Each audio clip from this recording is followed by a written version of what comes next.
We're pleased to have you join us for the Southeast Ocean and Coastal Acidification Network State of the Science webinar series.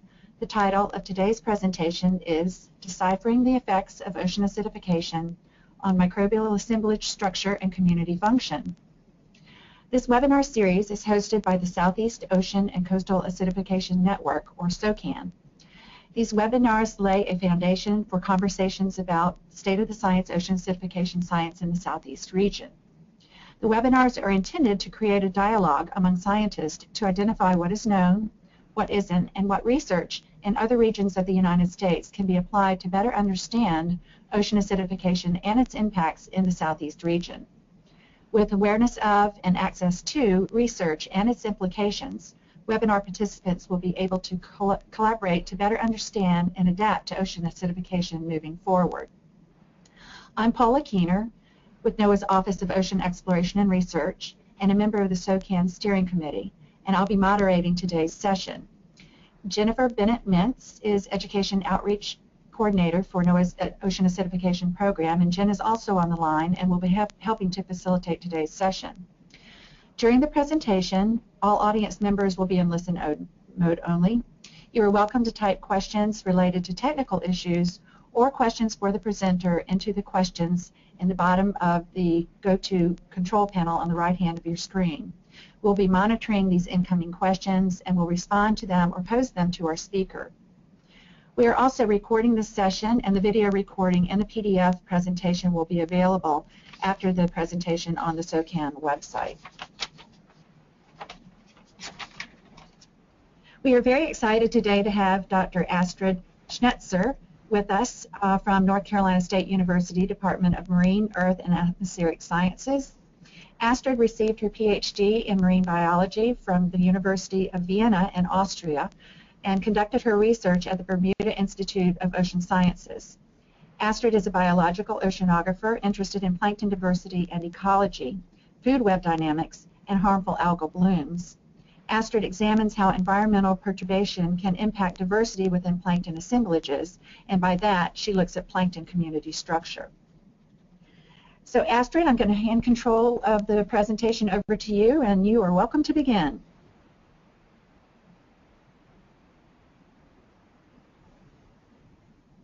All right, I hope you can hear me. Thank you so much, Paula, for the introduction. And thank you so much for giving me an opportunity to contribute to the SOCAN webinar series and just plain to talk about some of the things that I love to research and that fascinate me. And my research, as you stated, is in regard to plankton communities and the processes that drive their abundance and community structure.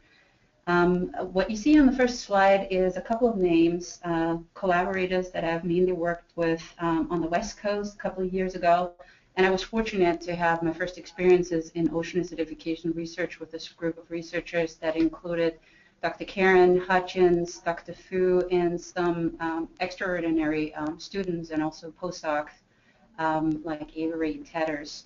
I'm going to jump in sort of the outline into stating my ocean acidification wish list, and I shouldn't say it's mine.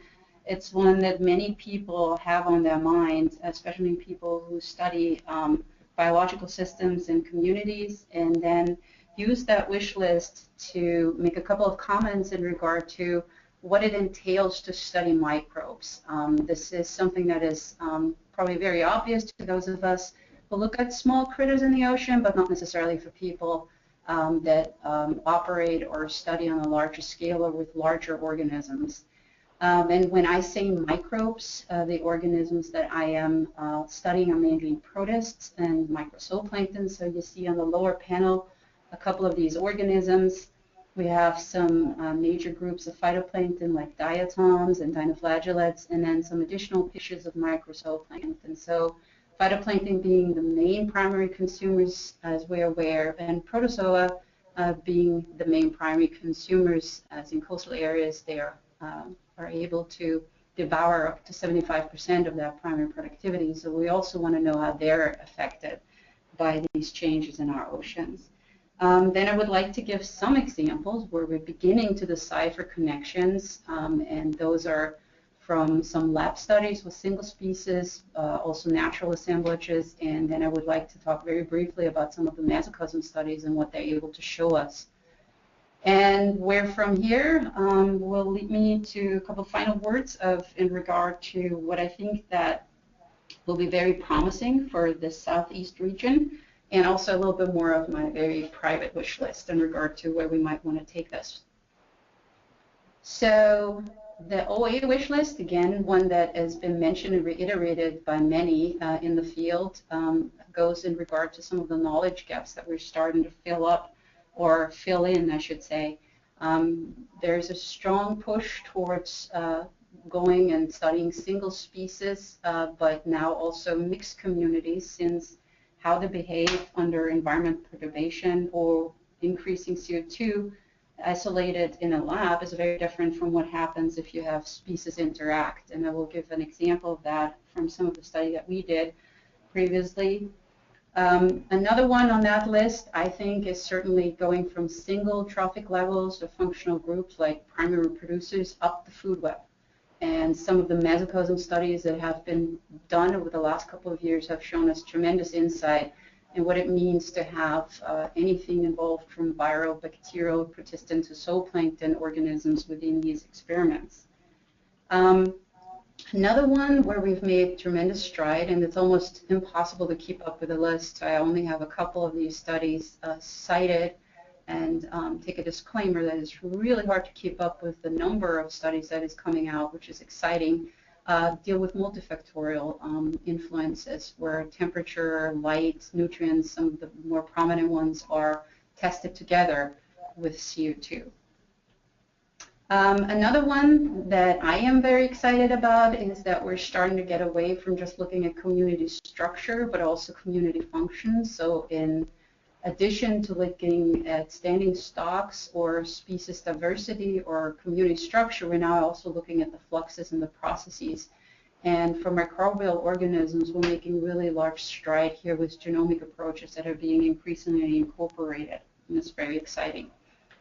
And then one that baffles everybody a little bit is how we can use these incubations that are typically done in short term meaning anything from a couple of days to a couple of weeks, to what will happen to these communities over the long term. And a lot of the talk here is about acclimation. What are some of these organisms capable of dealing with naturally? What's the genetic pool there? What's the genetic variance? Versus when do they start to have some change in the genes and start to adapt to these conditions over gradual change. So just to demonstrate where some of the difficulty comes in, or the complexity with persistent organisms, is if I highlight these two wish list items from single to mixed communities and from community structure to community function. So when we study persistent assemblages, we typically look at organisms that are tremendously diverse, morphologically, but also in the range of sizes that we're looking at. So you have your little heterotrophic nanoflagellates, you have your diatom chain, and then you have something as huge as a forum or other sarcodines. So we're talking about organisms that encompass up to 4 orders of magnitude. Also, we're talking about organisms that change very quickly. We have some of these larger sarcodines where we have a few per liter, but as we know, with the example of a harmful algal bloom event, they can increase their abundances within days, and then you're talking about millions per liter. So the scope of which you have to cover sometimes within the system that you study is pretty Another one is that while they might be the same sizes and are the same taxonomic group, they don't all do the same thing. They have a different capacity of making a living and have several functional modes that they might use and rely on depending on what the conditions are. And I just want to put in a quick couple of words in regard to genetic approaches, which are now allowing us to get over some of these hurdles that I just mentioned. So if you think about these different taxonomic groups, if you rely on morphology to determine who's there at what given time you might be forced to use different preservation methods. You might be forced to use different techniques from flow cytometry anywhere there to larger microscopy tools. And it might also be that some of these organisms don't preserve very well. Now with genetic approaches, we're getting a little bit more independent and we can assess entire communities and process higher number of samples to get at spatiotemporal scales, resolve those better. And we're also beginning to account for some members that are not necessarily abundant. So if you look at this graph right here, what this shows you, it's a rank abundance curve. You have the relative abundance of the microbes on this side, and you have your species list or taxa list on the x-axis. And what you typically find when you grab a water at any given time from a specific place is that there's a couple within this part of this rank abundance curve that are very abundant. They're very obvious. And if you have a harmful algal bloom going on, you typically only find a couple that dominate this community. But what we've learned is, and this is also coming a lot out of bacterial research, and the term of the rare biosphere has been found from Sogan's group for bacterial communities that were studied, is that there's this long tail of rare species. So these are species that are there once or twice, they show up, but they don't seem to be very dominant.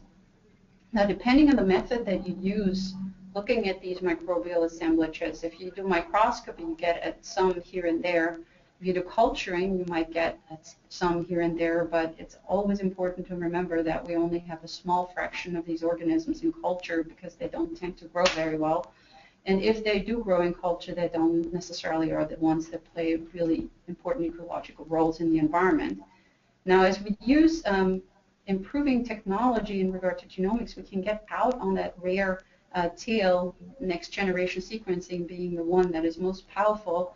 And with those methods, we can start to figure out what some of those roles are. But what we've also discovered is that there's new lineages and taxa out there that we haven't even accounted for yet, that some of those spatiotemporal dynamics are really quickly changing. And we have not yet penetrated the rare biosphere even with next generation sequencing. Now, does it matter who is here and what they might be capable of doing? That depends on your point of view.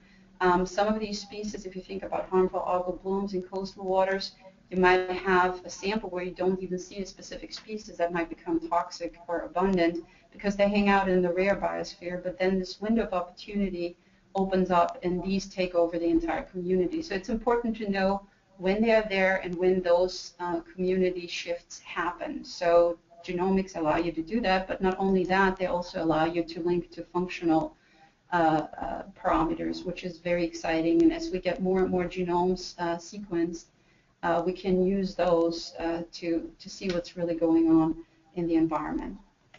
So I mentioned that one of the tricky things in regard to microbial assemblages can be that while they might fit into the same taxonomic group or the same size range, they don't necessarily do the same thing in regard to trophic. So what you see here is, again, 4 orders of magnitude for these different protists. Also included here is the bacteria and the cyanobacteria. And what I want to point out on the x-axis is that all of these guys, all of these critters in these different size ranges are phototrophs. On this side, we go over to the heterotroph, things like ciliates or nanoflagellates. And then in the middle, we have this increasing number of species that we now know that are actually mixotrophs, and they can switch between being photosynthetic or versus getting their nutrition by feeding on other organisms. And this gives them a broad ability to react to changes in the environment or food environment. And this is all things that we have to sort of consider if we look at how community function within these microbial assemblages might change with CO2 increase. Just to alliterate, so here the arrows here that indicate where the carbon is flowing or who's eating who. The black arrows show consumption of organisms by mixotrophs, and the green arrows show the consumption of organisms by heterotrophs. So it's kind of confusing, a little bit complex, but it also includes the red arrows, which show smaller organisms preying on larger ones. So it goes up and down in regard to size ranges. So if we think about a rank abundance curve again, you have your community here. You know who are the abundant ones, the most abundant ones under certain circumstances. You have your rare species. What you have happened is you have a change in the environment, again the example of a harmful algal bloom, and then you have reshifting. Some of these organisms might benefit from this difference, some of them might just decrease, and you can play this over and over again. And this can happen within hours or days of a community being tweaked, or just simply a microbial assemblage being put into a bottle without any further parameters being changed. So what you end up with in this example is you have some driving forces. This could be CO2, temperature, or other changes, and you end up with these communities that are very different in community structure. Now, one of the main questions that we're trying to grapple with is, does that mean that ecosystem function or ecological processes as a whole are actually changing? Or do these, let's say this is a phytoplankton community, do these primary producers come up with the exact same primary production rates as these do? If that's the case, it might just really not matter, right? So if we have these different forcings like CO2, layover temperature, light, salinity, nutrients, where do they pull the community, and what does that mean for the overall community function? And you can think about this as being a primary productivity rate, a chlorophyll rate, or whatever else you want to think of. So now I want to move on and show you some examples of what we did with mixed assemblages early on in the Southern California coast. And what this is a layout of is some of the experimental setup that we did.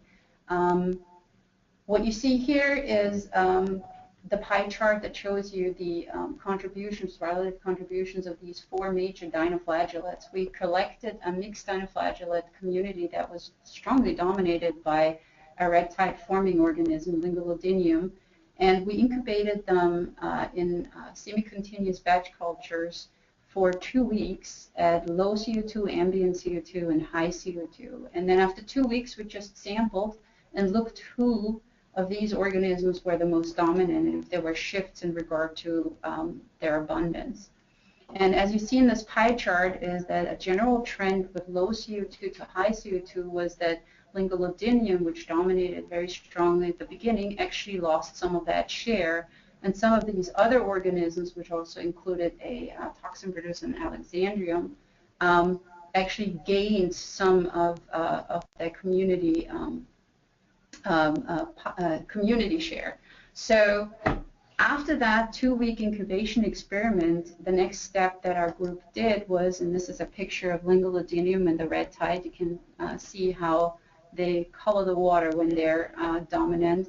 What we did next is we went and isolated these organisms from the different final incubations and grew them under the conditions that they were most dominant or thriving the most as single cultures, and allowed them to grow under those conditions for up to a year. So we took from the mixed communities what we considered the winners and put them isolated under those conditions and let them go at it for 30 to 120 generations and allowed them to adapt over longer time scales.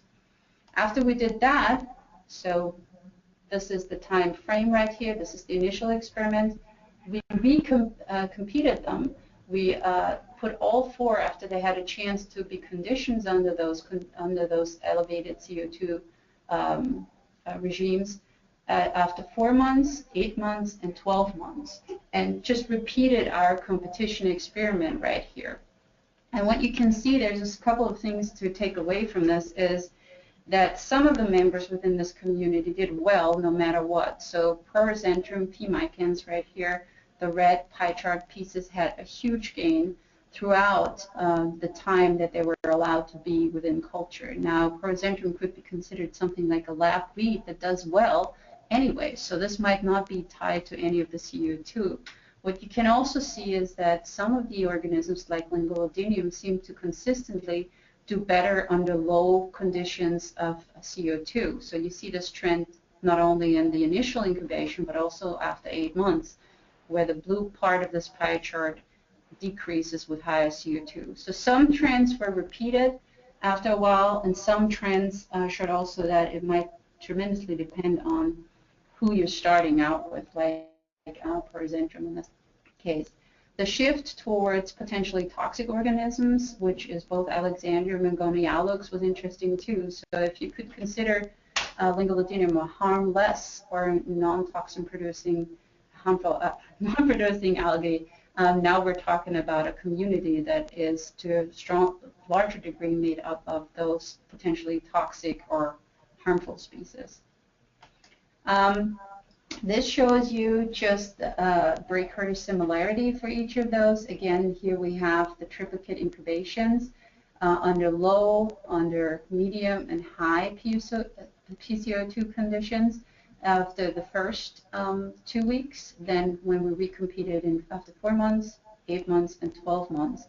And although they were all significantly different due to CO2, what we found is that over time, with increased acclimation or conditioning period, the differences of CO2 started to weaken. So the longer they were allowed to adapt to these conditions, the less the CO2 seemed to drive what happened within those two weeks of incubation.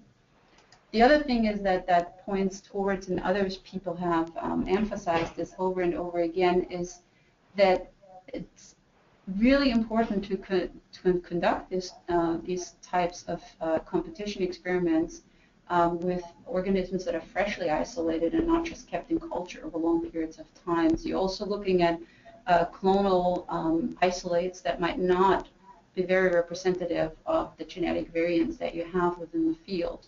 So with genomics, which we did not do in this experiment, you will be able to actually look at the different strains and better get a feel for whether you have genetic variants within your isolates.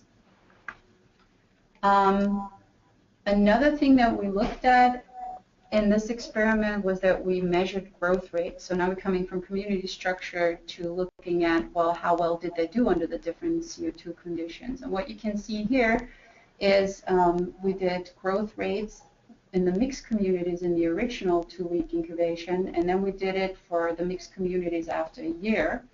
And this one in between is for the single isolates by themselves without being put together. And one of the striking things that we found is that there's way higher species-specific growth rates for these when they are put together. And thinking about it, it's not very surprising, but very important that there's interspecies-specific interactions that might contribute to this huge difference between a mixed growth rate versus growth rates within a single culture. As I mentioned before, you have allelopathy potentially going on. There was some toxin production from Alexandrium, allelopathy meaning that it can release dissolved toxins and inhibit the growth of its competitors. We have mixotrophy. All 4 dinoflagellates were potentially mixotrophs and could have fed on each other, which would have given them a tremendous nutritional advantage. So these sorts of interspecies species interactions come heavily into play if we look at these sorts of cause and effect relationships and mixed communities versus single cultures. This was one that we did for looking at mixed communities under different CO2 conditions. There's a growing number, like I said in the beginning, of multifactorial studies where you look at CO2 and temperature, where you look at CO2 and nutrient availability, CO2 light and iron availability, and what all of these have started to show is that there are species-specific responses that could have true implications for the entire food web as a whole. Marked in red, there is a very nice review from Fu and Hutchins' group where they show that several of these isolates for toxic algae, when they grow them under increased CO2, combined with some sort of nutrient limitation, that the toxicity actually increases for these specific strains. So not only might we have an increase in how much harmful algae contribute to communities, but also how toxic they might become. And some of the interesting studies that looked at different diatom communities have shown that there might be a shift between more or less silicified diatoms, which would have tremendous impact on export flux of organisms, whether they can sink or not sink from the mixed layer. What's really exciting, this is a very new study from Stephanie Tukkiewicz. She presented this at the OEA PI workshop not too long ago, where they took some of these lab results from single species, but also long-term experiments and mixed field incubations. And what they were looking for was conditions where you had ambient and increased PCO2, and they came up with the growth rate response under these different conditions. And on this side of the curve, this is the growth rate response. Above 1, you can see that they reacted positively. Below, they had a negative effect with increased CO2. And you can see you have different groups here: coccolithophorids, diatoms, other large phytoplankton, diacetrophs, Synococcus, and Prochlorococcus, so an array of cyanobacteria included in the study. And here's the range of growth responses you can find within each of these taxonomic groups. Some of these growth responses might have landed on the upper or lower side, even for the same species, but specific strains. So there can be a lot of genetic variance going on in here. Now, they took these data, I think it was a total of over 150 observations, and for these varying functional groups, and they looked at 16, or grouped them into 16 functional groups that also had differing temperature ranges and growth optima based on nutrient and light dependence, and they embedded them into an Earth system model and ran how they would probably do with increased CO2 from using a business as usual scenario from the IPCC. And then they were focusing on community structure response and also some of the biogeography, how that would change. And I'm trying to stand very close to my notes here because my disclaimer is I'm not a modeler, so I'm trying to be very careful. So what you see here is the same sort of summary where you see these different functional groups. We got coccolithophorids, diatoms, and different cyanobacteria groups in regard to their response again and the growth rate response. And the colors up here in this figure correspond to the colors that are maintained in these graphs down here. What you see down here is the models being run on the different scenarios. So what you can see on the very left here is the model run with all of the different drivers, which includes physical change or physical drivers as well as CO2. This one includes only physical changes and CO2 is kept constant, and this one turns it around with showing PCO2 being changed according to those 2,100 scenarios and the physics not changing. And when I say physics, what they used was temperature, circulation, and sea ice. What you see here is the predicted change in biomass. The symbols within each color shows different species within each of those functional groups, and they used 4 of them incorporated into this model. And you can see that overall, right here, the biomass fraction less than 1, it indicated that there was a biomass decrease, while at a biomass fraction larger at 1, you would see a biomass increase. Now, if you compare the scenario run with all drivers, physical and CO2, to that only includes the physical change and that only includes the CO2, is that they found that for some of these, the main driver might actually be CO2 rather than any of these other parameters.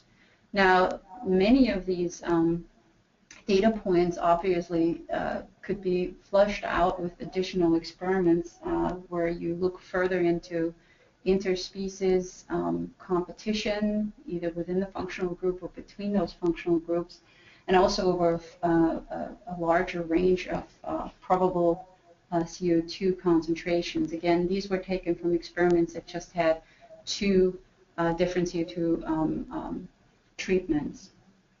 And the other thing that we obviously have to do a better job in feeding into these models is getting information on some of the synergistic and antagonistic relationships between those different stressors. But I think it's a fantastic example of how we get close in using these varying experiments and putting it into a bigger picture to start to understand how this might affect different functional groups and different primary producers. If you take it a step further, this review is a little bit older, from 2009, but it shows really nicely how we are concerned in regard to not only distribution and abundance change, but also the quality or the characteristics, the elemental composition of these phytoplankton. So again, in the upper graph, you see a compilation that shows you the percentage change in CN and CP ratios. And what you can see from the different experiments that were conducted with single species is that generally they tended to show an increase in CNP or they were not affected. Now, this is single cultures. If you go now out and you test this with natural communities, and you can see this is a whole array of different environments right here that are listed in this compilation, you see that the picture becomes way more complex. Obviously, if you don't look at a single organism but mix them together, all of these community changes and interspecific relationships come to bear. And I certainly think that there is a tremendous need for looking at these community-based ones together with the specific stoichiometric impacts depending on where you are on local or regime-specific scales. Why does this matter? Well, if you think about the trophic food webs and how this, so we're trying to go from, throughout this talk, from going from lab studies, single species, to mixed communities, and now go up the trophic levels. This is a way to, this is a really nice review by Hutchins and Karen that was focusing on how microzooplankton might be affected by CO2 increase in aquatic systems. And just to remind you, the microzooplankton, the ciliates, the heterotrophic dinoflagellates, and so forth, might be consuming up to 75% of the primary production in coastal areas, so they really truly weigh in.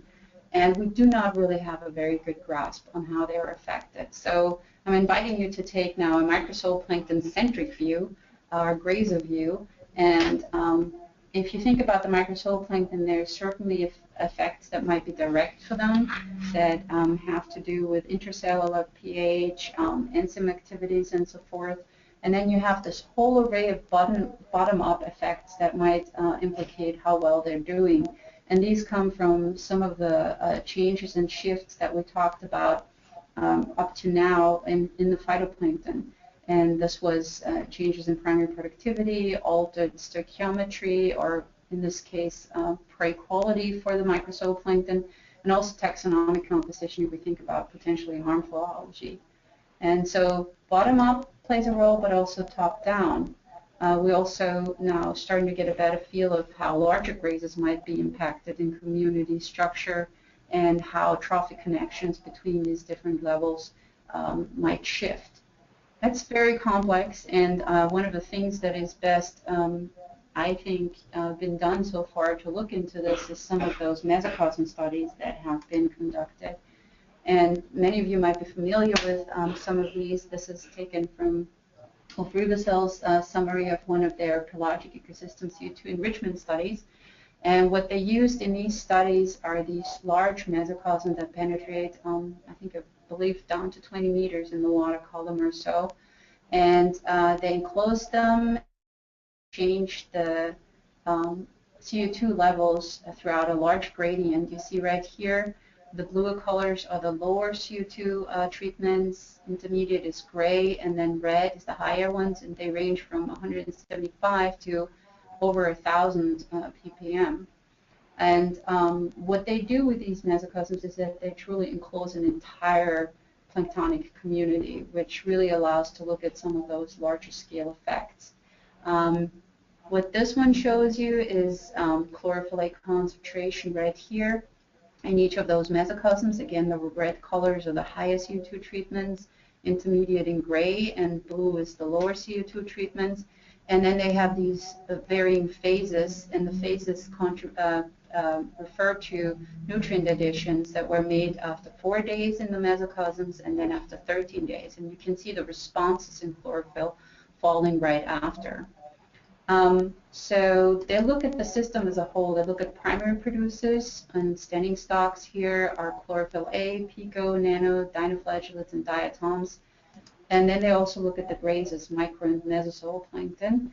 And then they also look at the rates. We have right here net carbon uptake, primary productivity, and then some other measures. I think they were done with oxygen change, oxygen concentration. And then we have zooplankton grazing, and also information about carbon experts. So very complex, very large, multi-investigator experiments, but really a fantastic way of looking at how the system might be affected as a whole. And a couple of things that I want to point out here is that if you look at the chlorophyll A stock, what they show here in these different colors for phase 1 through 3 is whether they were positively affected by elevated CO2, negatively, or there was no measurable effect. So one of the things that you can deduct from this is that some of the phytoplankton did better than others. So you have an increase in phytoplankton towards phase 2, especially in the smaller pico and nanoflagellates and also the dinoflagellates, but not necessarily the diatoms. And as phase 3 comes around, you actually have the silicified diatoms not being favored at all, which will also feed into the carbon expert flux that is shown as being negative towards phase 3. Again, diatoms having silica frustals or shells are the ones that typically tend to sink out as the bloom dissipates. And you can see that the main winners here are nanoflagellates and dinoflagellates towards the end of this experiment. Also interesting is that there was no measurable effect in microzooplankton and mesozooplankton. And there's one of the papers that is associated, there's many papers associated. This is just a review summary that gives a broader picture of these results and trends. One of the studies that just looked at microzooplankton was published by Archer and his colleagues, and it showed that there was no change in phenology. They showed that microzooplankton were generally reacting by increasing if there were more phytoplankton, but there was no species composition shifts, at least not within those 30 days or so of the mesocosm, which might point just to the fact that microzooplankton grazes might be way more resilient to deal with changes that are induced by increased CO2. The summary also showed a really nice diagram that sort of, again, shows some of these major trends and points out how systems can be affected overall. So if you think about this being the status quo, present CO2, it's a fairly oligotrophic system. Again, it depends heavily on where you conduct those, and the addition of nutrients might just be a tremendous shift for these systems. You can see that at present CO2 or ambient CO2 in this example, you have your incorporation of carbon into phytoplankton biomass. You have some dissolved organic matter being produced, you've got some pyrolysis going on. Some of the dissolved organic material is shuffled back through the microbial loop to the higher grazers, a little bit of sinking going on. Now, if you change this situation simply by adding some nutrients, you can see that the flux is mainly changed in regard to some more sinking towards out of the mixed layer.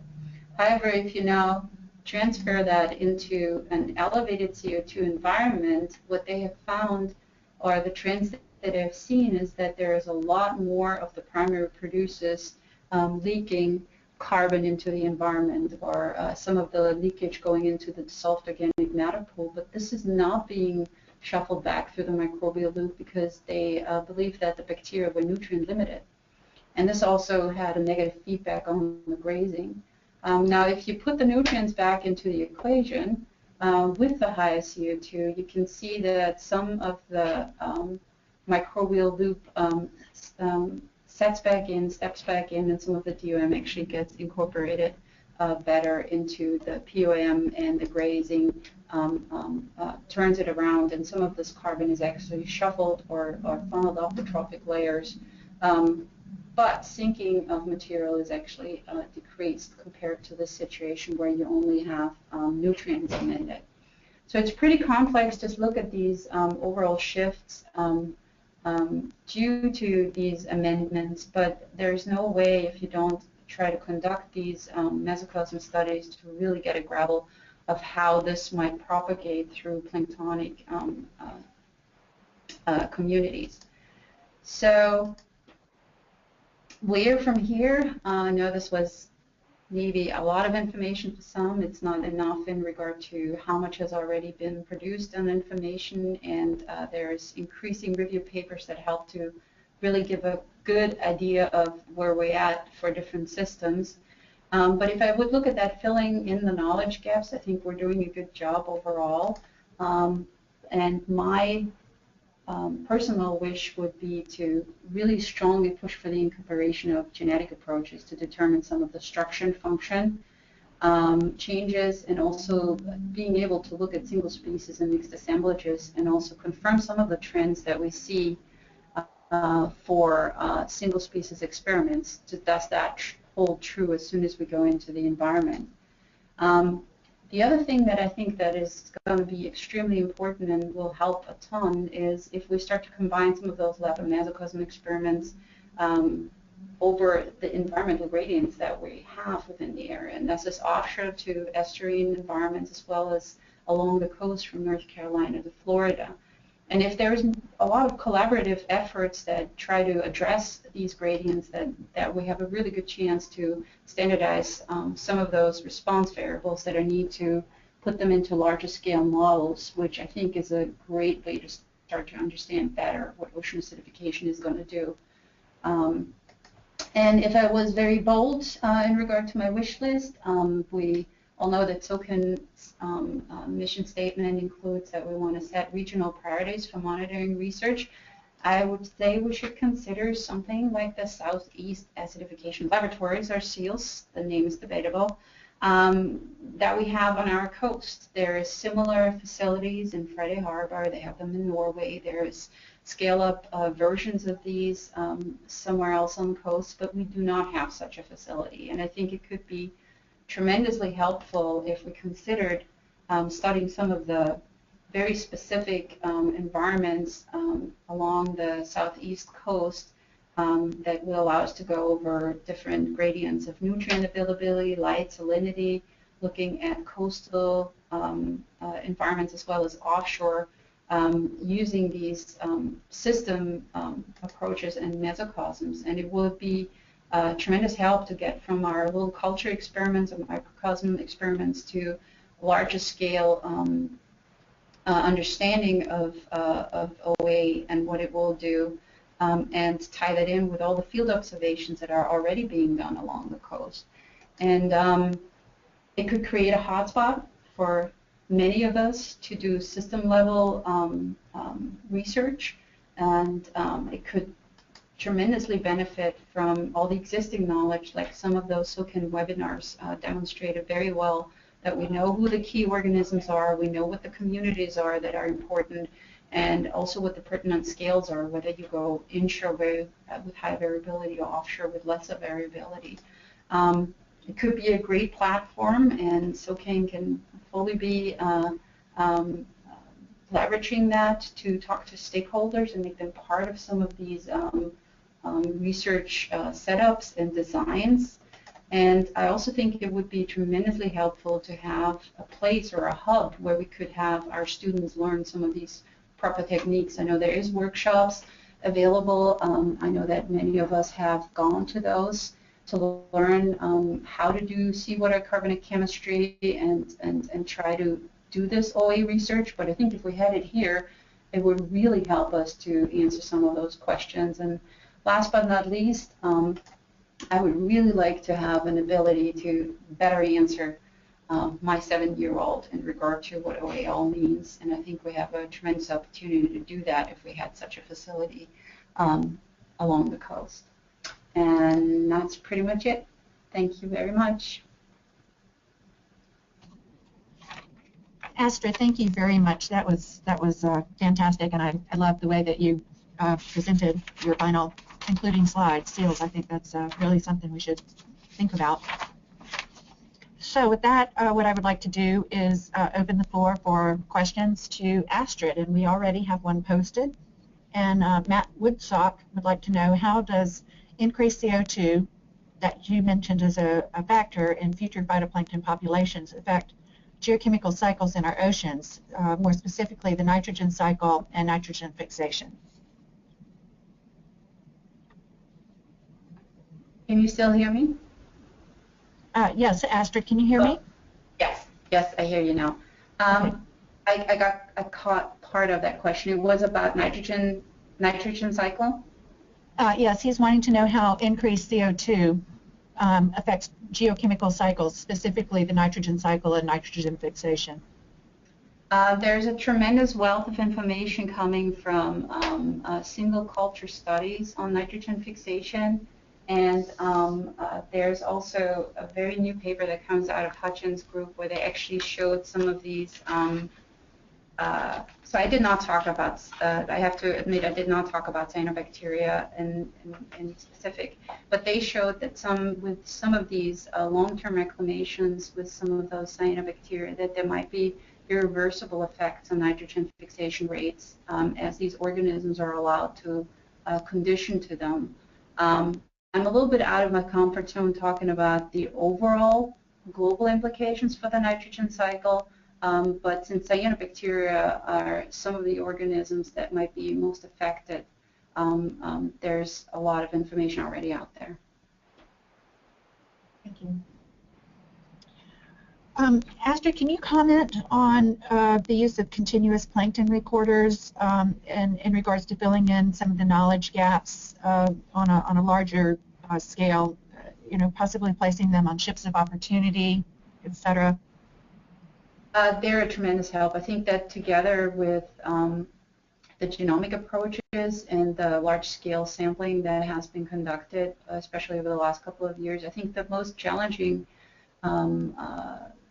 thing will be to try to find how they relate to each other and how you can chime them or correlate them, since you have many of the phytoplankton still being mainly defined by the morphology, and we're only starting to put genetic signatures to most of those organisms that we already know.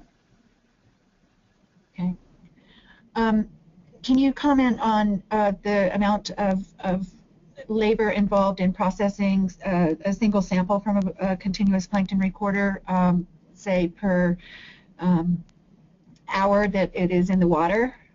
Just to give an idea of, I have no clue what's involved in processing those samples. I don't know either. I've worked with samples. I've not done it. Okay, great. Okay, thank you. Thanks. Do we have any other questions for Astrid? Oh, here's one. I'm sorry. Can you share a bit more about your idea for the setup of, or excuse me, about what you know about the setup of your the seals concept in Norway?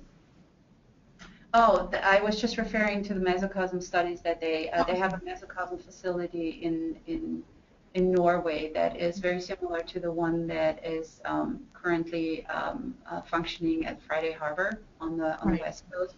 It's approximately the same scale, and a lot of new research is coming out of that. What I meant by saying that I think we should have one that is about approaching the same scale that they can study at in both of those environments. And the European capabilities in regard to having these floating mesocosms that are also used in connection or in collaboration with some of the US researchers is really something that I think we should try to live up to or try to get to. I think that we should truly consider a fleet of floating mesocosms and field station mesocosms, but that's probably a very big wish. Mm-hmm.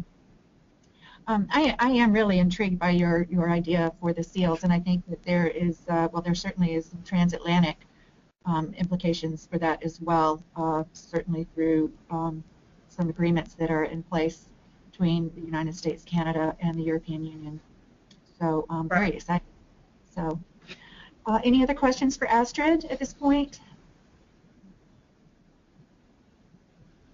Okay, well, Astrid, thank you very much for a fantastic presentation, and it just really demonstrates the complexity of what we are dealing with ocean acidification at a very fundamental level. So thank you so much. And I would like to, hello? Okay, and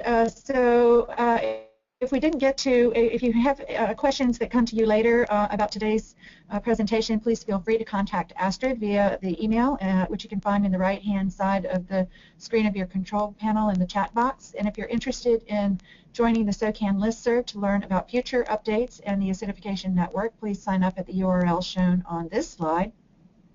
And also, please direct any questions about the SOCAN network to socan@socorro.org. Thank you for attending the webinar today. We welcome any feedback, any further questions that you have, or suggestions for topics about this webinar series. You can submit input by replying to the follow-up email you'll receive or by simply emailing us. The recording of this webinar and a PDF of the presentation will be available on the SOCAN website. Our next State of the Science discussion will be on Tuesday, October 6th. We will not have one next week, so we will be skipping a week again. On Tuesday, October 6th, Zach Johnson will be joining us at 12 p.m. Eastern Time, and he will be speaking about temporal and spatial variability in ocean acidification from a time series off of the North Carolina coast. So we hope you can join us at that time. Again, thank you, Astrid, for your very informative presentation, and to you all for your thoughtful questions, and for also taking the time to join us today. We hope to see you at our next SOCAN State of the Science conversation. This ends the webinar.